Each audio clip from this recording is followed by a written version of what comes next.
when to increase your Mounjaro GLP1 dose. I'm going to be sharing some of the reasons why people do increase their doses, and I'm also going to be sharing some key tips on other things that we need to be checking. If you get a weight stall, if you start gaining weight, if you're maintaining weight, I'm going to be going through a list of all the things that we should be doing before we're reaching for that next dose up. So make sure you stay with me, subscribe to the channel, like it, share it, ring a ding ding the bell and all that jazz, and I'm going to share all the info. She's no gatekeeper. Let's get into it.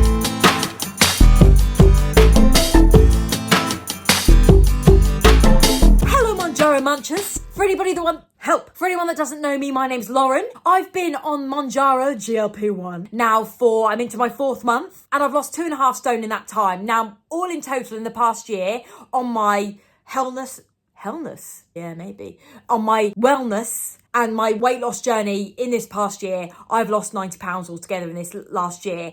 And the last 2.5 stone of which, so that's what, 35 pounds has been with the aid of Mounjaro. And I've never been at this point of weighing 13 stone ever in my adult life, ever. But today I'm going to talk about doses, when we should be moving up on doses, and times where we definitely should not be moving up in doses. There was so much information out there, especially when people first started, maybe about a year ago when this started to really become a thing. People used to think that they had to be on their dose and jump up each dose every month. But that has now been completely disproven. And so many of the people that I speak to as part of my research that have been on this for a long period of time say this one big thing to me. They say, I wish I'd stayed on the lower doses for longer. We've got good information now, so we might as well use it to our best of our abilities. That wasn't correct grammar, was it really? But we'll go with it. So I have been on 2.5 milligrams of Mounjaro for my entire journey. Now, that's not me saying that I will continue on that for my entire journey, but that's me saying that I've followed the steps that I'm going to share with you whenever I've considered increasing my dose. I've followed the steps that I'm going to share, and each time it's allowed me to stay on 2.5 for an additional month. And it worked for me. So do listen up, I'm going to share it all. So let's cut us back right to the basics. So the basics are, of which I'm sure we already know, but let's just draw it back there. But we know that we all need to start Mounjaro on a 2.5 dose. If any pharmacy is saying that you should be starting on a higher dose, run for the hills! Because we all need to be starting on that loading dose of 2.5. And then we need to stay on each dose for a minimum of 4 weeks. That's not a maximum. That's our minimum time to be on that dose. So after we've been on that 2.5 for 4 weeks, we can indeed go up to 5 milligrams. And once we've been on that for 4 weeks, we can indeed go up to 7.5 milligrams, and so on and so forth. However, if that medication is still working for you on the 2.5, then stay on your dose. Exhaust your dose, whatever dose you're on at the moment. Exhaust the dose that you're on. If it's working for you, there's no point in increasing. And I'm going to talk us through how you're going to know if that's still working for you, and if there are simple changes that you can do to help things like a weight gain, a weight stall, your weight maintains. Are there other things that we can be doing rather than just reaching for that next dose of pen up? So to understand if our medication is working, what we need to do is to understand what that medication is doing. Now, I'm going to caveat, Mum ain't no medical professional. She didn't get the grades. No, I'm not a medical professional at all. But I'm going to tell you from the research that I know. And please feel free to share any other research in the comments below, because I love it. So we need to understand that GLP-1 medication of Mounjaro is slowing our digestion down, which is allowing us to feel fuller for longer, because we are literally fuller for longer as it's taken longer to digest. It's also helping our blood sugar levels and also telling our brain as well that we are fuller for longer, so that we're getting satiety, satisfaction from the food that we eat, which is why you might notice your portion sizes may decrease slightly. So you might be having your food and thinking, do you know what? I'm done. I don't have the big portion that I may have had before. And that is the GLP-1 working. It's saying to you, you're full, you're fuller for longer, you've got the nutrients, you got your protein, you got your fibre from that, you're all good, you're done and you're dusted, you're fueled, your car is fueled. Fuel the Nissan Micra. I compare myself to a Nissan Micra because I'm reliable and bulky at the sides. Anyway, so those are signs that the medication is working. So ask yourself those questions. Are you having satiety from food? Do you feel fuller for longer? Are you Happy that when you eat a meal, you're done. You're not having to hunt the cupboards and search for more. You're not rummaging at the back of the cupboards thinking, I know somebody has hidden a Yorkie bar in here somewhere. Tell me where you are.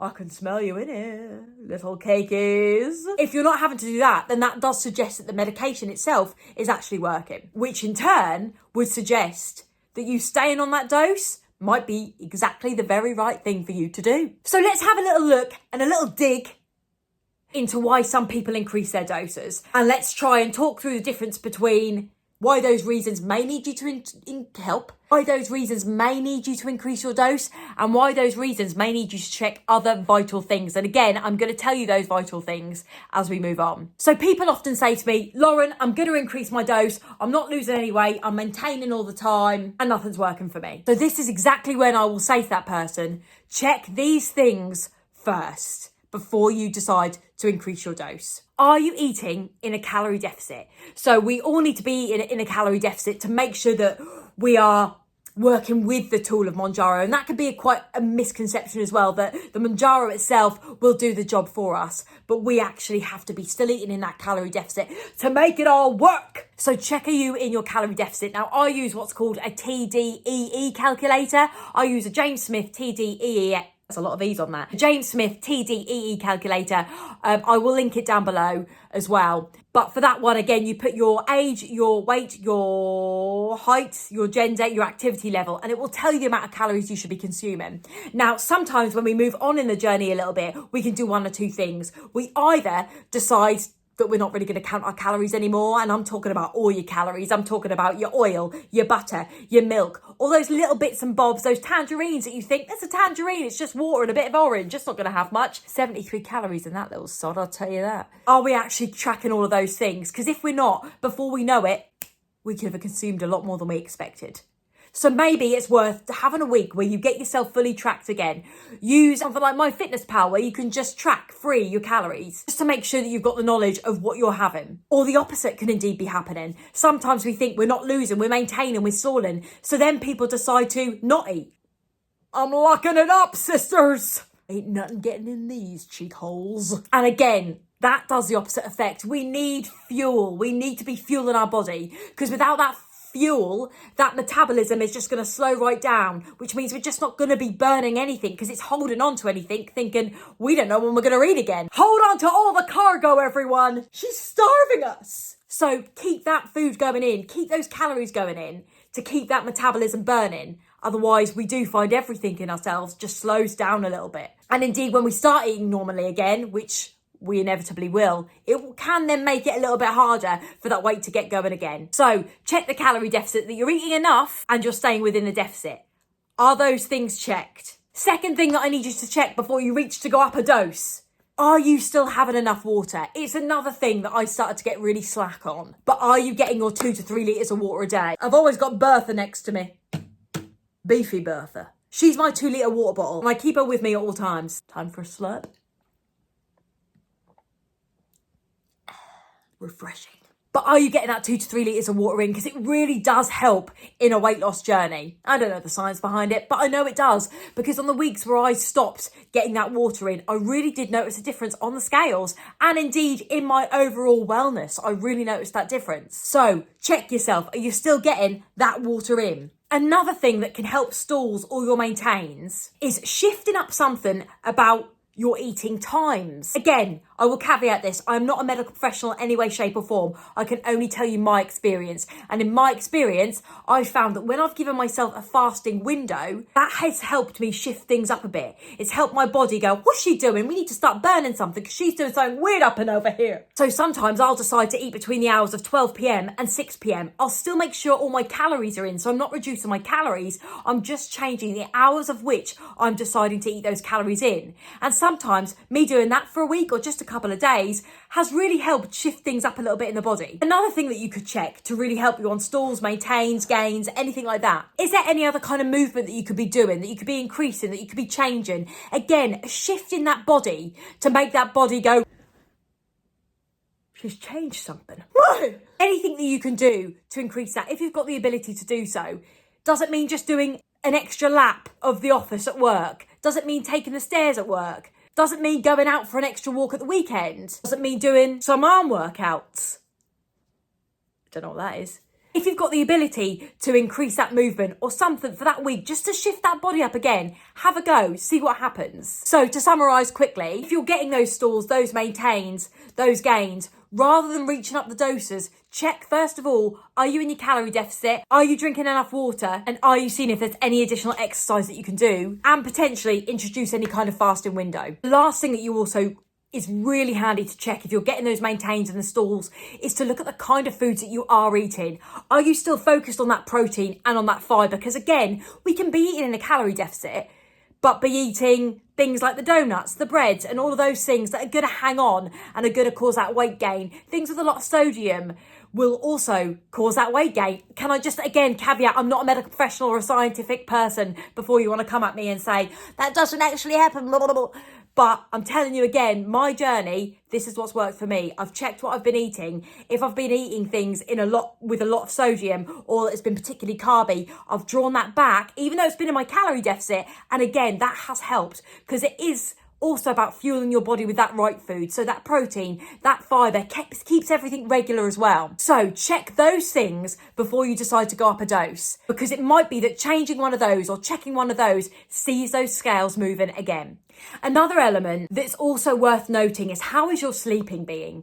Because the amount of sleep that we get a day can again affect us in terms of our weight loss journey. So is that something you need to look at, and how you can maybe improve that by simple things like getting a schedule? So deciding you're going to be in bed by a certain time, that phone is going to be away X amount of time before that, so that hopefully you're asleep and getting a nice good 8 hours of sleep. Again, easier said than done, but is that something you could be looking into as well? So that's all the side of it that tackles if you're still getting the satiety from food, if you're feeling fuller for longer, if you're feeling fuller for longer, those are the things that you should check. However, now let's move it to the flip side. So say now you're not feeling satiety from food, you're not feeling fuller for longer, the food noise is back with a vengeance. You're pulling everything out of the cupboards just to find that little what's it that's hidden at the back. Don't eat me, Mel. If that's happening, that suggests that medication has perhaps worn off. And again, there is still one thing that I do before I decide, or before I will decide, to increase my dose.